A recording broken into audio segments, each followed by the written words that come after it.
Okay, so I'm here on the Schneider's booth at Musik MESSE with Gur from Tip Top Audio. How you doing? I'm good. How are you doing? Yeah, I'm getting there. It's a late start. It was Ed's birthday last night, so we're all a bit tired today.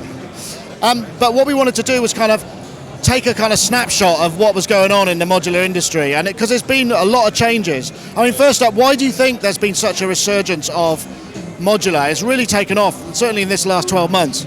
I think people had enough of playing with a mouse. I think people understand that a mouse is not a musical instrument, and it's just too hard to compose music with it and be either experimental or be really creative. And the second thing that happened is that we've been doing things that have to be done long time ago. Nobody had, how should I say, the balls to do it. We were doing analog. Nobody wanted to touch analog. It's not a secret that making analog is a nightmare from a manufacturing point of view. But let's face it just sounds amazing. So absolutely. And so the other thing is where do you think things are going? Because obviously there's a natural trajectory to this kind of stuff. Where do you see things now moving on from here? Well, it's hard to tell because there's a lot of forces in this kind of, well, you can call it an industry now for the size it became. I think that people are trying to push it toward like dance music tools. There are people who go into more like experimental noise. I think the bottom line will be what the musician is going to be doing with it. If this is going to create great music, like I believe it does already, then that's going to be taking it up into higher places. Well, your systems are famously very musical and sort of complete performance systems. Yes. When you're working on ideas for new modules, are they things that come to you, or are they things that you get feedback from people who are using your existing stuff? How does it work? Well, that's exactly the whole idea. See, like we started a label now, and for us it's an amazing loop. We made a gear, we got musicians making music with it, and now we're publishing that music. So this is the cycle I'm talking about. It's like a feedback. You need to make something, but you need to understand that it is, in practice, is useful. Because functionality, we can sit down and write tons of function on a piece of paper, make a big model with tons of function and features, but eventually it's down to a bottom line. Can this thing make music? And I think modular was stuck for many, many years because it was hard to deal with. Oscillators were out of tune, sequencers were pretty buggy, and everybody, when the computer came out, was like, oh, let me use preset. This is awesome. I can shut my set off, go home, come back next to the studio, I turn it on, everything is in there. But the sound. So now we're trying to kind of reverse the whole thing. We're kind of taking it from where the first innovator, from where MOOCs left it. We're trying to take it to the next step. And the other thing that's kind of interesting to me is obviously Eurorack, the format, has made a huge difference from the standardization point of view. There's a lot of talk about MIDI now needing to go HD. Are there requirements that are being talked about for a kind of Eurorack version 2? Absolutely, absolutely. I mean, okay, that's another thing. You see, control systems for this gear is top priority. When you make devices that work in the box, you don't rely on MIDI, you don't rely on external clock, which is jittery.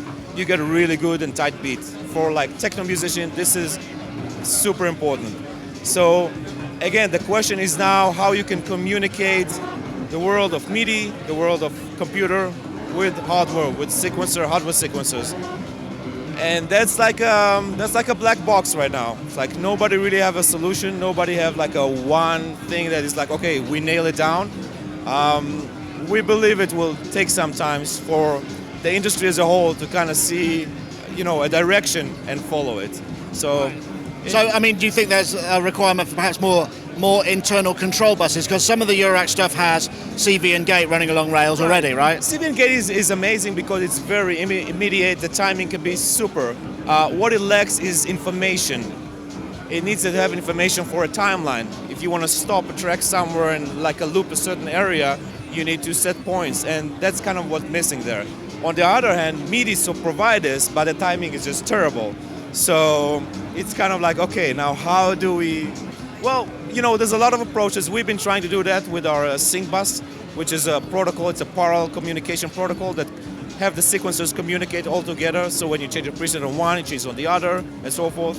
I think this is kind of the attempts you're going to see, not coming just from us, but from others as well, to try and integrate it.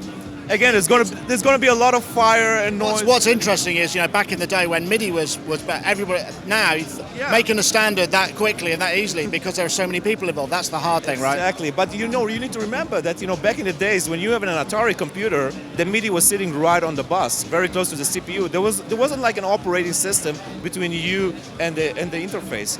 So MIDI was kind of okay. It was like, okay, you could do something. But then you got the Windows and you got PC and you got operating system.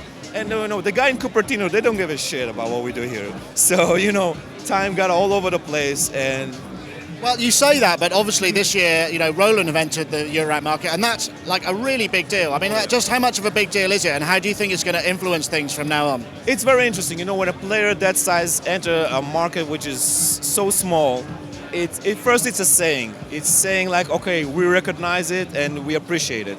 And I think this is great for pretty much everybody into that. Now the question is what the intentions are. If it's just like, oh, let's make some money here, or let's be innovative, or really be helpful in providing good gear for the users. My only concern is that I hope that the gear will be in good quality. So when the new kids go into this and try it, they're going to be satisfied and feel that like, oh, I just have a great instrument. That's actually stands for the hype around it. So where do you think, I mean, there's a lot of digital aspects to that, and there are a lot of people who are using digital control of analog and just pure digital modules. Do you think that's a whole area that's still got a long way to be explored? Absolutely. I mean, digital is not a dirty word. It is problematic in the context of a computer, but when you take it outside a computer, I mean, there's a world to be done here. There's so much to do. There's amazing microcontrollers out there in the market that you can adopt and create just absolutely amazing hardware with. So I think, again, if the work is done right, I think we are looking at a bright future. Thank you very much. Thank you, Gur. Awesome. Thank you, Nick.